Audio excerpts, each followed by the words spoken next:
can imagine it'd be a lot different product than it is now. I think it's because of the platform that it sits on, it's likely to be part of a suite of products rather than just a communication tool, although a very powerful communication tool.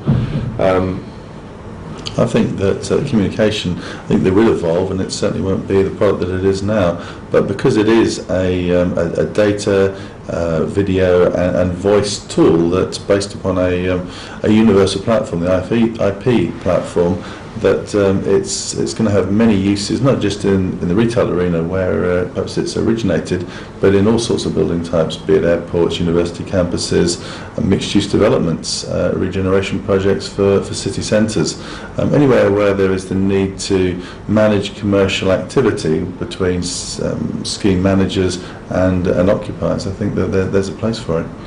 I think there's an opportunity for the product to be used outside of the UK, whether it be Europe, the US or the Far East markets. I think the commercialisation angle as well, I think that will probably come to play more and more of a role.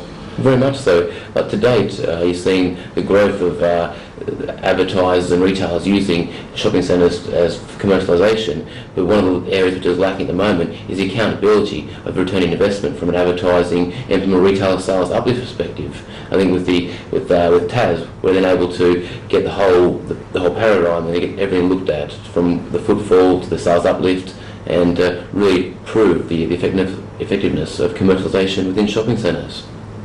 I think TAS's main underlying strength is its modularity, that it's got the core communication system there, but it's not a generic at the end of the day. It is something that's been designed with specific requirements from a specific sector at the moment, but its modularity has allowed it to take it forward and to span into other sectors like airports, like hospitals, like hotels, and that would be its strength and its future-proof.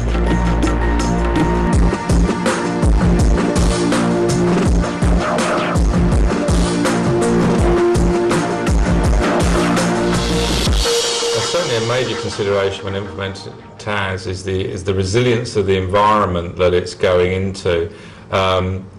IP systems these days are highly resilient, but only if the underlying environment and infrastructure is resilient as well. And this is very key in a TAS implementation, where it has to work 100% of the time in the case of an emergency, so that centre managers can talk to the retailers quickly and easily.